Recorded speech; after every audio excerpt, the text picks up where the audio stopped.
Good morning every student. कल हमने पढ़ा था बिंदु था close.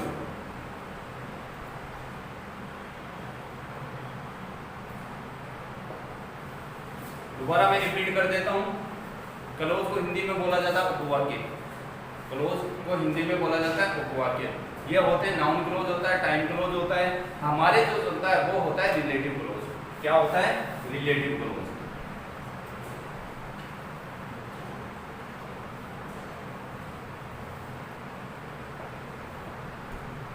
Relative close. Relative close में क्या है कि रिलेटिव क्लोज में क्या किया जाता है कि इसमें जो रिलेटिव प्रोनाउन होते हैं, जैसे मान लो कि हमने इंग्लिश में पढ़े हैं pronoun first person, second person, third person.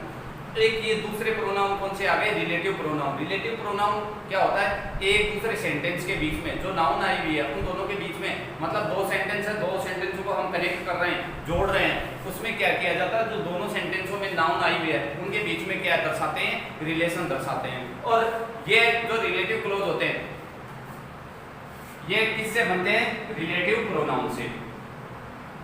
Relative pronoun से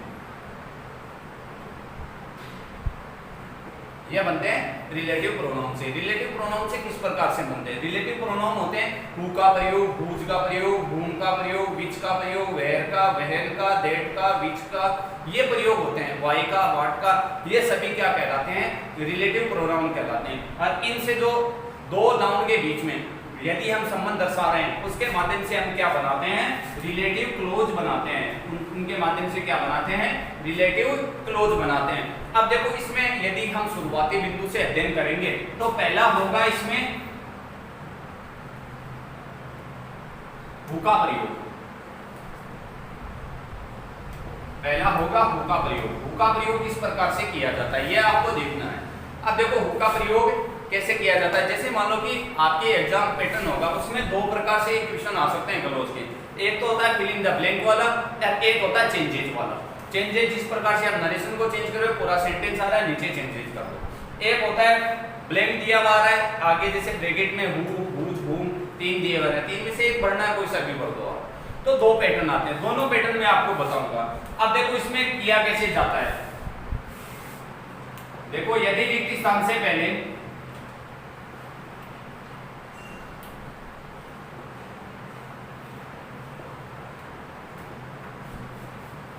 यदि रिक्त स्थान से पहले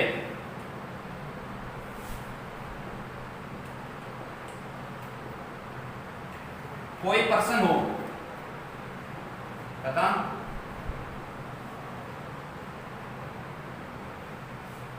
रिक्त स्थान के बाद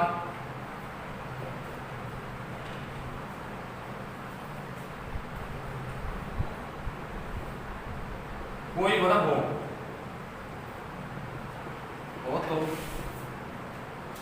तो रिक्त स्थान में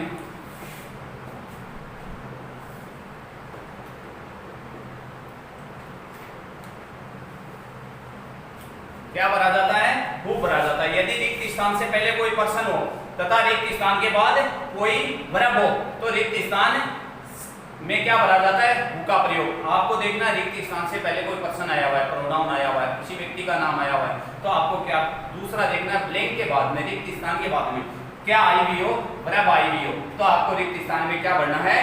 हु भरना है। देखो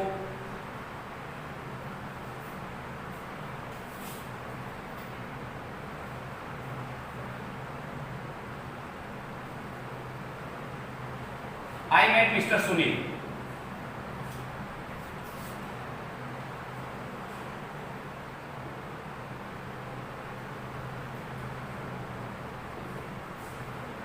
इस प्रकार से आएगा ब्लैंक, इस प्रकार से आएगा, रिक्त स्थान इस प्रकार से आएगा। I met Mr. सुनील। अब ये देखो रिक्त स्थान से पहले क्या आया हुआ है? कोई पर्सन आया हुआ है। रिक्त स्थान के बाद में क्या आया हुआ है? कोई वर्ब आई हुई है, तो रिक्त स्थान में क्या भरा जाएगा? हु भरा जाएगा। रिक्त स्थान में क्या भरा जाएगा? हु भरा जाएगा। इस प्रकार से आएंगे आपके, यदि फिल इन द ब्लैंक आएंगे वो इस प्रकार से आएंगे। लेकिन सबसे ज्यादा पॉसिबिलिटी रहती है लास्ट विगत ईयर के, यदि आप पेपर उठा के देखोगे तो उसमें क्या होता है कि ये पैटर्न है, देखिए दूसरा पैटर्न है, पूरा चेंजेस वाला पैटर्न है, वो दिया हुआ आएगा। वो किस प्रकार से आएगा वो बताऊं मैं आपको।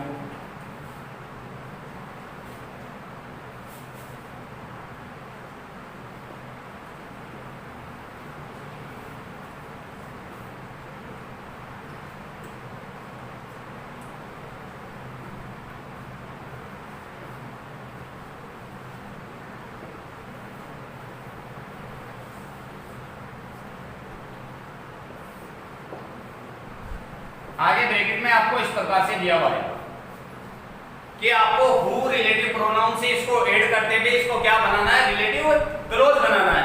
हु प्रोनाउन से ऐड करते हुए इसको क्या बनाना है, रिलेटिव क्लोज बनाना है। अब इसमें हु का प्रयोग कहां पे होगा, किस तरीके से होगा, ये दो प्रकार के होते हैं, ये दो प्रकार के होते हैं। जैसे मान लो यदि हम इसका जैसे शुरुआत से लेकर अंत तक अध्ययन करेंगे तो ये दो प्रकार के होते हैं। एक तो होता है डिफाइनिंग रिलेटिव क्लोज, एक होता है नॉन डिफाइनिंग रिलेटिव क्लोज। तो ये फर्स्ट जो एग्जांपल है ये डिफाइनिंग रिलेटिव क्लोज का है, डिफाइनिंग रिलेटिव क्लोज का है। पहला जो एग्जांपल है वो डिफाइनिंग रिलेटिव क्लोज का है, इसमें सीमितता होती है। और दूसरा जो नॉन डिफाइनिंग क्लोज है, रिलेटिव क्लोज है, उसको बनाने का तरीका थोड़ा इससे भिन्न होगा, थोड़ा इससे भिन्न होगा, वो इससे अलग होगा। ये किस प्रकार से बनेगा, वो किस प्रकार से बनेगा। यदि ये एक ऐसा बिंदु होता है, ये रटने से आपको नहीं आएगा। यदि आप इसको अंडरस्टैंडिंग से आपने किया है तो इसका मतलब आपको जितने मार्क का आ रहा है, मतलब 2 का 3 का जितने का भी आ रहा है, तो इसका मतलब वो आप क्लियर रूप से जा रहे हो। अब इसमें क्या होता है कि जो फर्स्ट जो सेंटेंस होगा उसमें जो नाउन आई हुई है उसके लिए दूसरे सेंटेंस में क्या आता है, कोई ना कोई प्रोनाउन आया हुआ रहता है। मतलब पहले सेंटेंस में कोई ऐसी नाउन आई हुई रहती है जिसके लिए दूसरे सेंटेंस में कोई ना कोई प्रोनाउन आया रहता है। हमें क्या करना है, यदि हम उस रिलेटिव क्लोज से या रिलेटिव प्रोनाउन से उसको ऐड कर रहे हैं तो दूसरे सेंटेंस में आए हुए प्रोनाउन को क्या कर दिया जाता है, हटा दिया जाता है, उसकी जगह किसका प्रयोग कर दिया जाता है, हु का प्रयोग कर दिया जाता है। तो यह बनता है डिफाइनिंग रिलेटिव क्लोज। अब देखो he knew Mr Radha, Mrs Radha, ये वर्ड आया हुआ है, ये क्या है, नाउन। इस नाउन को प्रतिपादित करने के लिए इसमें क्या आया हुआ है, सी प्रोनाउन आया हुआ है। तो मतलब ये हम इस प्रकार से बनाएंगे, ही न्यू मिसेज राधा, इसकी जगह हु का प्रयोग आ जाएगा, आगे सेंटेंस वैसा का वैसा है।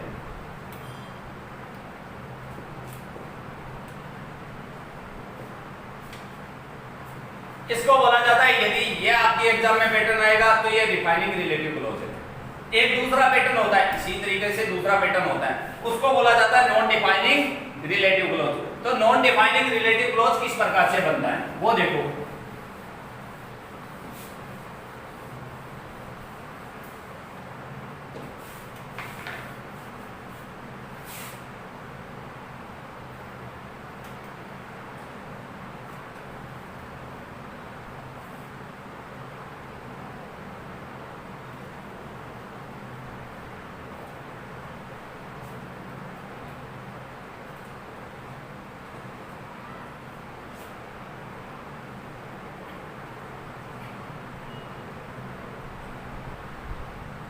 हमारे पास एग्जांपल आया हुआ था, Sunil is my best friend, he is very intelligent. Sunil is my best friend, he is very intelligent. ये है non defining relative close.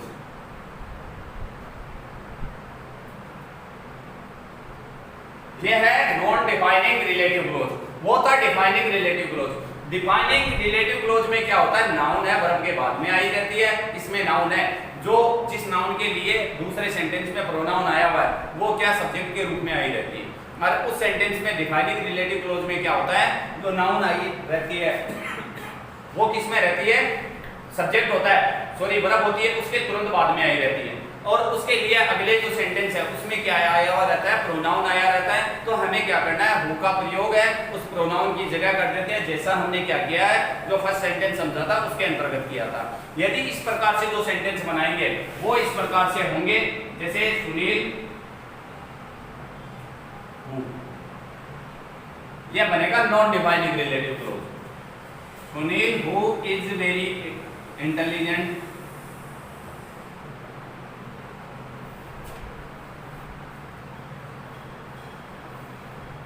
is my best friend।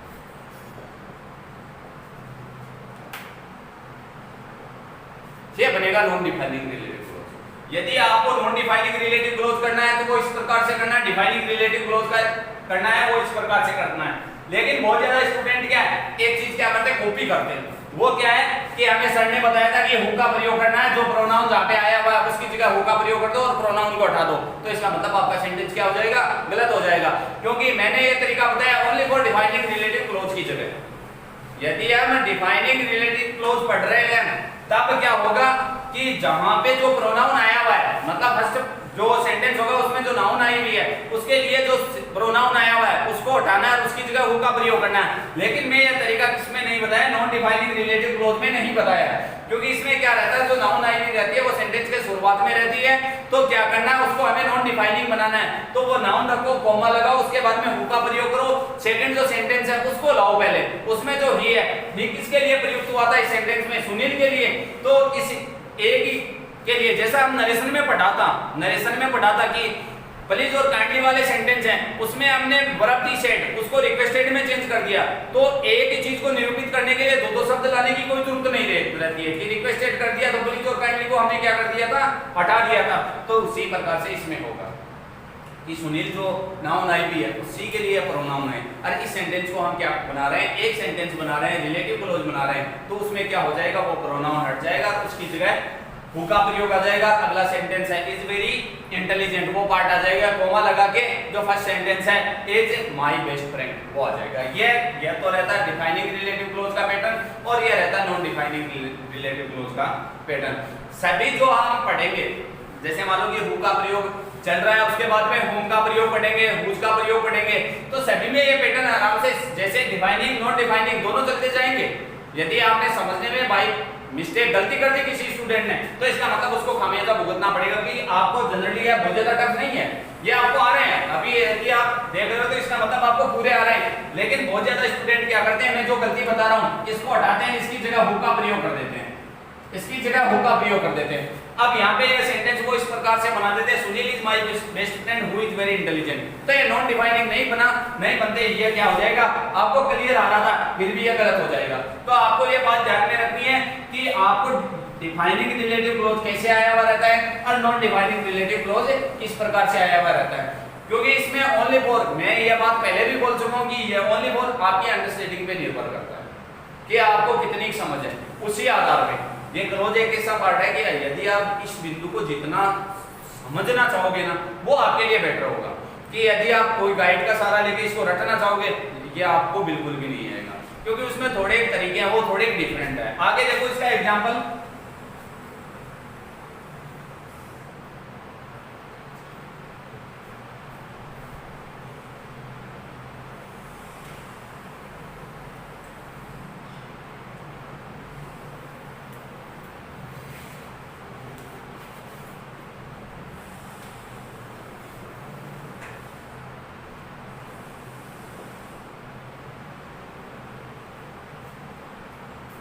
Lisa a girl, she was very tall। अब देखो वही बात बताई थी, वही trick से काम में लो। इसमें देखो नाउन कहाँ पे आई हुई है, ये नाउन, इस नाउन को प्रतिपादित करने के लिए दूसरे सेंटेंस में ये प्रोनाउन आया हुआ है। अब देखो ये कौन सा हुआ, डिफाइनिंग रिलेटिव क्लोज हुआ।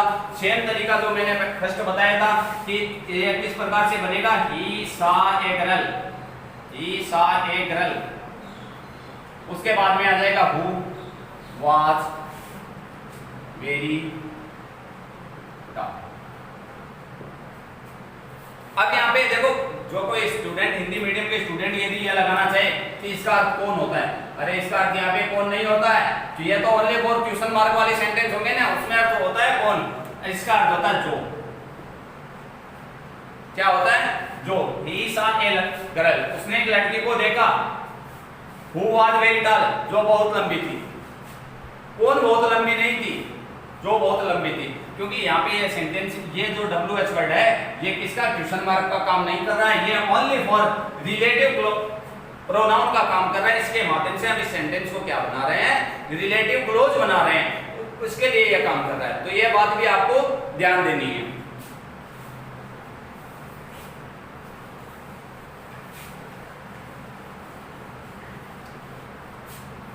आगे देखो,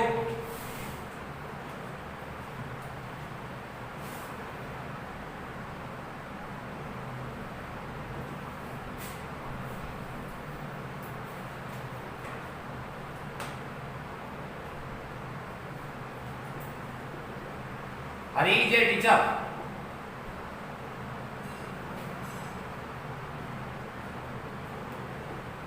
Hari lives in a village।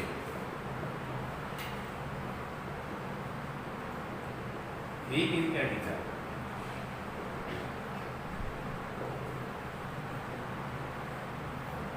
इसमें क्या है, नाउन क्या आई हुई है, हरी, इसको प्रतिपादित करने के लिए, अब नाउन तो विलेज भी है, लेकिन उसके लिए उस सेंटेंस में क्या आना चाहिए, प्रोनाउन आना चाहिए।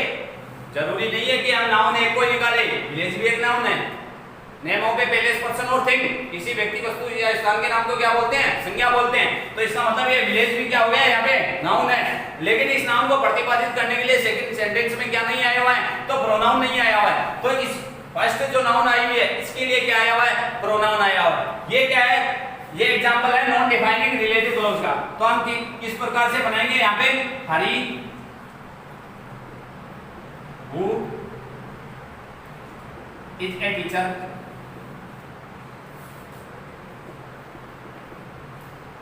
lives in the village।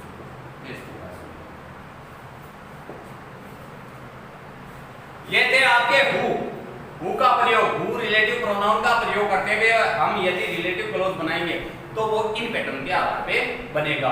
अब देखो इसमें क्या है, आपको ओनली फॉर, जैसे मान लो बहुत ज्यादा गहराई में जाने की जरूरत नहीं है, बहुत ज्यादा रटने की जरूरत नहीं है, सीधा सीधा एग्जांपल है, बस इतना ध्यान में रखना है कि डिफाइनिंग रिलेटिव क्लॉज बनाना है उसे, तो वो किस प्रकार से बनेगा, और उसे यदि नॉन डिफाइनिंग रिलेटिव क्लॉज बनाना है तो वो किस प्रकार से बनेगा।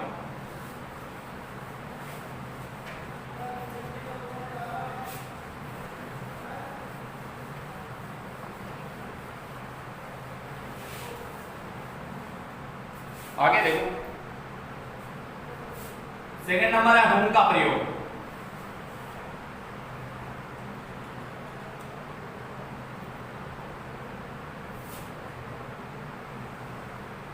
सेकंड नंबर है हुम का प्रयोग।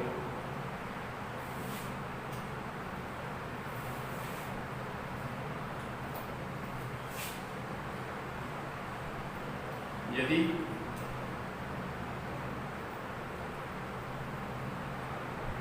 रिक्त स्थान से पहले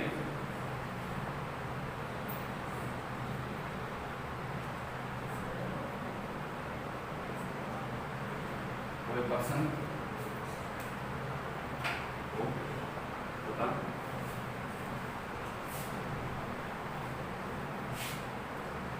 रिक्त स्थान के बाद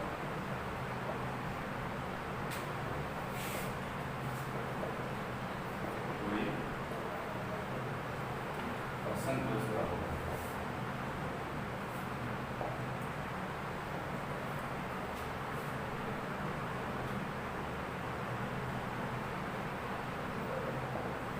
रिक्त स्थान में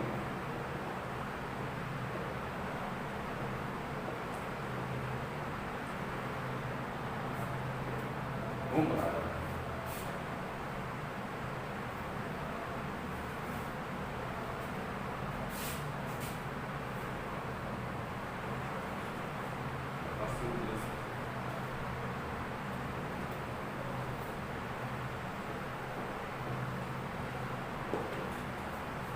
ये इसका पैटर्न रहता है।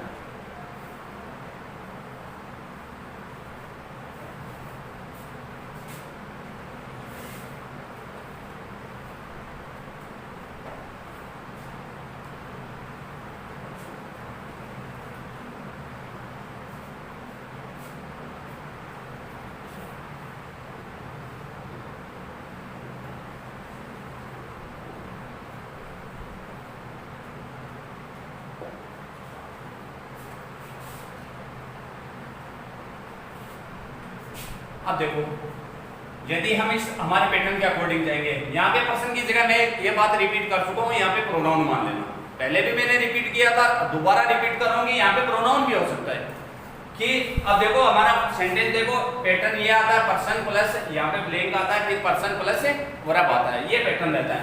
अब इसमें देखो द बॉय, ये क्या आया हुआ, पर्सन आया, फिर आया हुआ ब्लैंक, फिर आया हुआ प्रोनाउन पर्सन, उसके बाद में क्या आई हुई है, वर्ब आई हुई है। तो ऐसे ब्लैंक में क्या भरा जाएगा, होम भरा जाएगा। अब आपको ध्यान रखना है, क्योंकि ये सभी जैसे मानो कि एक एक का यदि हम अध्ययन कर रहे हैं तब तो ये कॉम्बिनेशन नहीं बैठता इनका, कि मतलब हम एक एक का आराम से कर सकते हैं, लेकिन फिर ये कॉम्बिनेशन में चलेंगे सभी के सभी साथ में, एकदम ग्रुप में चलेंगे। एग्जाम में आएंगे तो एकदम ग्रुप में आएंगे, रिवाइज करेंगे तो एकदम ग्रुप में रिवाइज करेंगे। तो उसमें क्या होता है, ये प्रॉब्लम रहती है, क्योंकि जिस प्रकार से हमने हु का प्रयोग किया तो हु का ये माइंडली हमें सेट करना होगा कि हु में क्या होता है, रिक्त स्थान से पहले पर्सन आता है, उसके बाद में वर्ब आती है।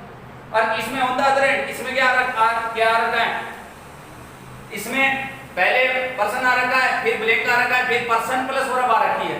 अब एक बात और ध्यान, मतलब छोटे से रूप में बता दूं मैं आपको, इसके साथ में कहीं पे नहीं होता है, ये हमारी केवल अंडरस्टैंडिंग के लिए है, केवल अंडरस्टैंडिंग कि हम इनको इजी वे में सीख सके, इजी वे में सीख सके, उसके लिए बता रहा हूं कि आपको कहीं पे नहीं मिलेगा ऐसा लिखा हुआ, कहीं पे भी नहीं मिलेगा कि जैसे मान लो कि मैं ये तीनों एक ही चीज के लिए प्रयुक्त होते हैं,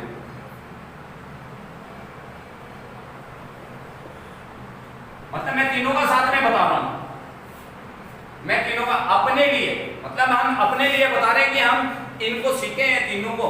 देखो हमने हु का प्रयोग पढ़ लिया, हुम का हमारा चल रहा है, हुज का आगे आने वाला है, तो इस टाइम में हम ऐसा क्या करेंगे जिसकी वजह से क्या है कि हमारे लिए थोड़ा बहुत सुटेबल हो जाए, कि हम चेंजेस करें तो हमारे सामने कोई प्रॉब्लम क्रिएट नहीं हो। मतलब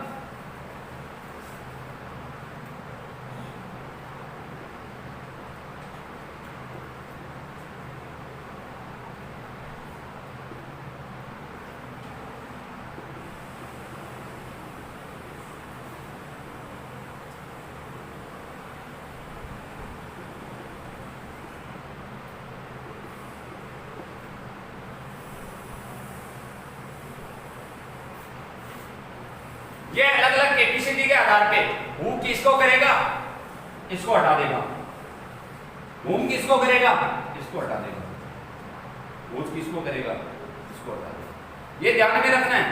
मतलब ये नहीं है कि यहाँ पे प्रोनाउन, मतलब ये तो मैंने ब्लैंक वाला समझाया आपको, चेंजेस वाला समझाऊंगा ना तब ये प्रॉब्लम आपके सामने क्रिएट होगी।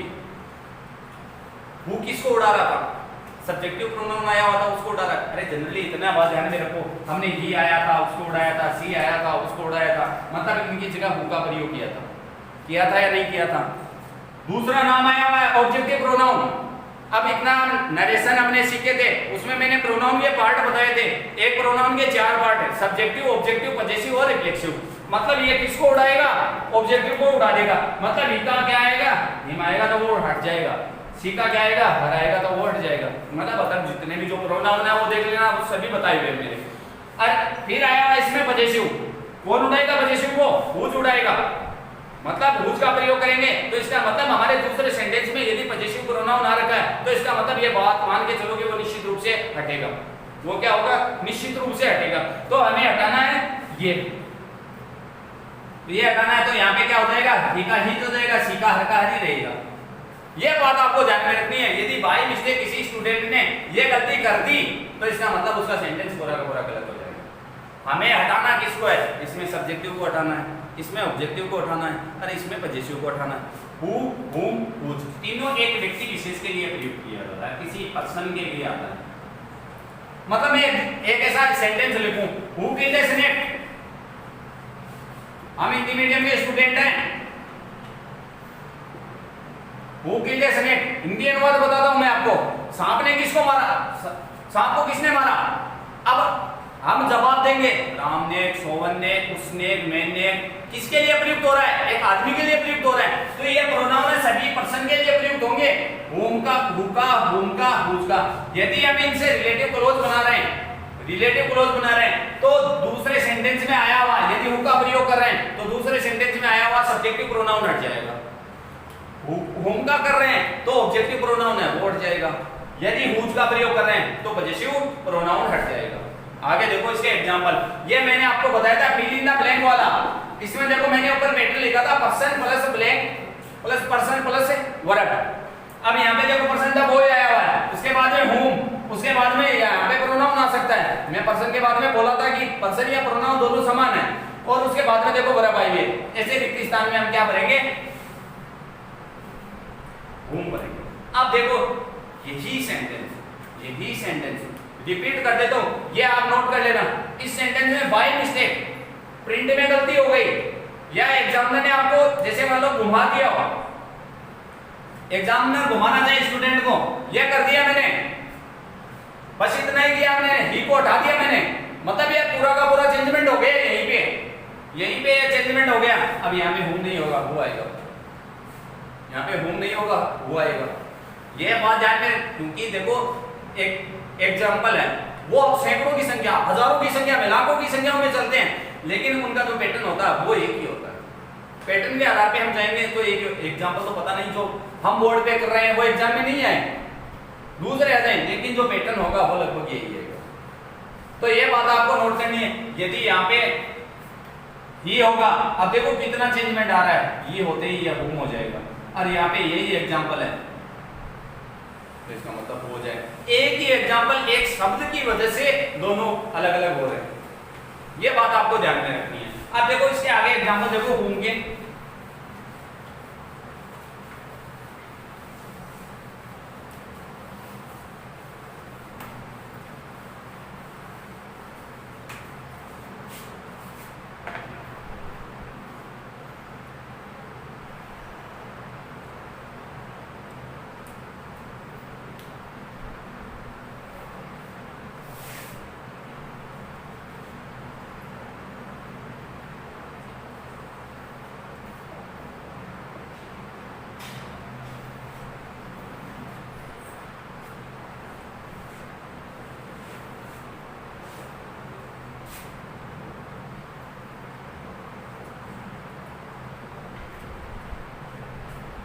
अब एक बात देखनी है। अब देखो ये बार बार मैं रिपीट नहीं करूंगा ये नॉन डिफाइनिंग है या डिफाइनिंग है, क्योंकि ये तो थोड़ी बहुत आप में भी क्षमता होनी चाहिए कि आप उसको कैचअप करो कि ये नॉन डिफाइनिंग है या डिफाइनिंग है।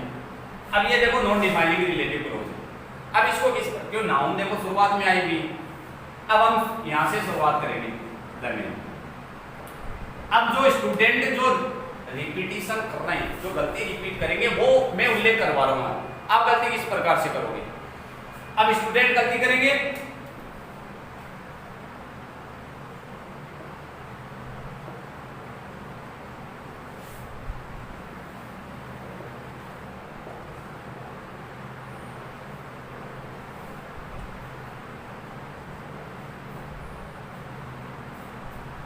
स्टूडेंट गलती करेंगे, ये मैंने बोर्ड पे नोट की है, ये गलती स्टूडेंट करके जाएंगे 100%।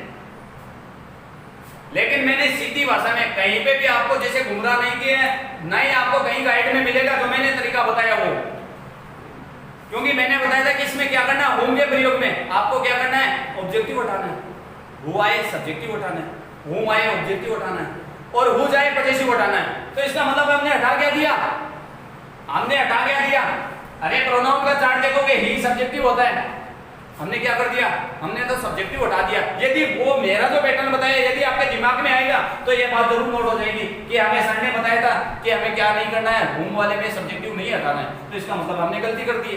तो इसका मतलब ये किस प्रकार से होगा, ये यहां से इस प्रकार से नहीं होगा, यहां से इस प्रकार से होगा, ही हेल्प्ड। हमें हटाना क्या है, हटाना क्या है, ऑब्जेक्टिव पार्ट हटाना है। किसी भी प्रोनाउन, मतलब ये नाउन आई हुई है, इसके लिए दूसरे सेंटेंस में क्या प्रयुक्त होगा, ऑब्जेक्टिव प्रोनाउन प्रयुक्त होगा, ऑब्जेक्टिव प्रोनाउन प्रयुक्त होगा। अब बहुत ज्यादा स्टूडेंट क्या एक मतलब थोड़ी गलती कर दे बाय मिस्टेक कि द मैन है, द मैन के लिए ही भी प्रोनाउन प्रयुक्त होता है। मैंने एग्जांपल थोड़ा चेंज किया था इसमें, क्या यहाँ पे ये एग्जांपल जैसे मान लो ऐसे भी हो सकता, the man was in trouble, उसके बाद में आई हैड देव, तो मतलब स्टूडेंट का जैसे का होता है दिमाग चला जाएगा। क्यों?